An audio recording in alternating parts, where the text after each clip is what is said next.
Hello and welcome to News9 Facebook Live with me, Adarsh Vepachedu.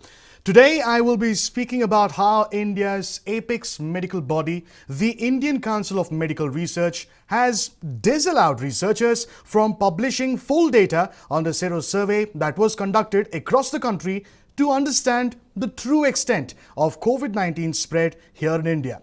While conducting a Sero survey is in itself a Herculean task, not disclosing the findings has not just raised eyebrows, but murmurs of protest among the researchers as well. Let me first tell you what this data is that the ICMR has barred from publishing. The data that has been omitted showed that 15 to 48% of the populations sampled in containment zones in 10 hotspot cities had been exposed to the SARS-CoV-2 infection. So why is it that the ICMR firewalled this crucial piece of information from the survey? Is there more than meets the eye?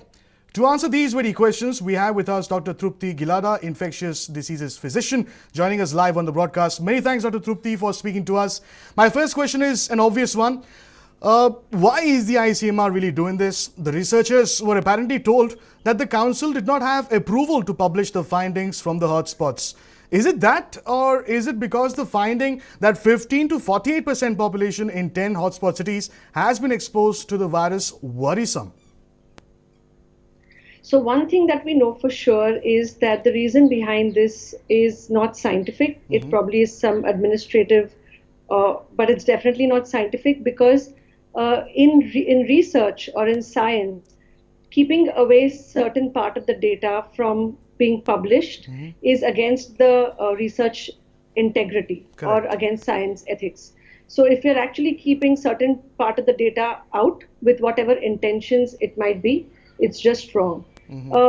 I don't think any of us exactly know what conspired, but we know that it's just unfortunate. Now, Dr. Trupti, isn't ICMR the very same agency that is tasked with writing medical ethics codes for India? The pursuit of science, as you were just mentioning, is to look for the truth. How logical is suppressing research, especially in this particular case? It's surprising because the findings aren't surprising. It's not that if this isn't published in a peer-reviewed journal, people will not know the truth. This sero surveillance data has been made public.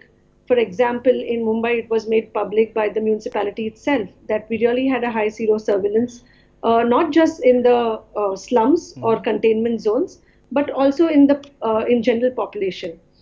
So we know that we have a high sero prevalence, and it's not something which is, it's definitely higher than a lot of countries or a lot of cities across the world. But we need to know that this is what the data is, because way back in April, the sero prevalence in London and New York was also around 18 and 25%. Okay.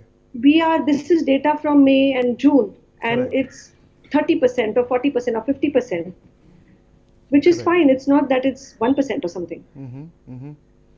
As opposed to the kind of data that we have at this point in time, if I'm not wrong, it is around 0.7%, and that is the national average that we have. So if we were to pit the national average with the kind of numbers that have now come out after this Sero survey, 15 to 48%, so you still don't think it is something alarming? So I wouldn't say it's alarming. Okay. It's something that we thought it would be. Okay. I think we just need to use this data in the right sense. Okay. Okay. We know now that, Yes. yeah. Please go ahead. You were saying something. Yes, Okay. in fact, my next So question was surrounding that very aspect. In fact, you're an expert in infectious diseases. So how crucial is this data from Sero survey in combating coronavirus? The data that we have right now is real. Concealing it does not really make it go away. What do you think should be done right now with the kind of data that we have? So what the sero surveillance data actually tells us is, when we say the sero prevalence is 15% or 40%, it means that 15 to 40% of the population, of the study population, depending on which city it was done, which containment zones it was done, it means that that percent of the population was exposed to this virus in the past. Correct. And has developed antibodies that are being seen on the test, which means that in majority of these people, they should be immune to infection. Maybe it's really very early to say if they will never get a reinfection, especially in the light that we are seeing cases of reinfection. And it always takes around 6 months to 1 year to really understand how long lasting this immunity is. Okay. But the fact remains that around 15 to 40% of our population was exposed and is zero and has the antibodies, which has two or three implications.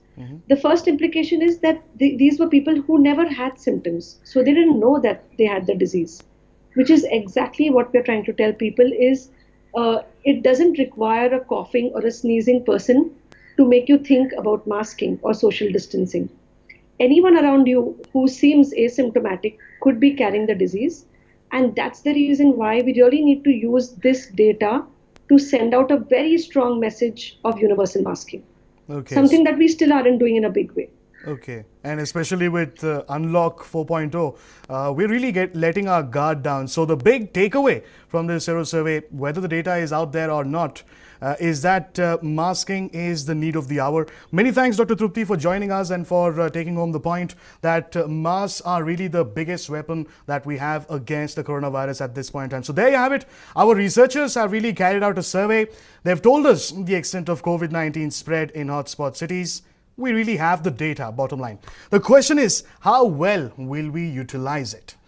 If you like the information or the kind of facts that we've shared for you this afternoon, do not forget to like, share and subscribe to News9 on YouTube, Facebook, Twitter and Instagram. Many thanks for joining us.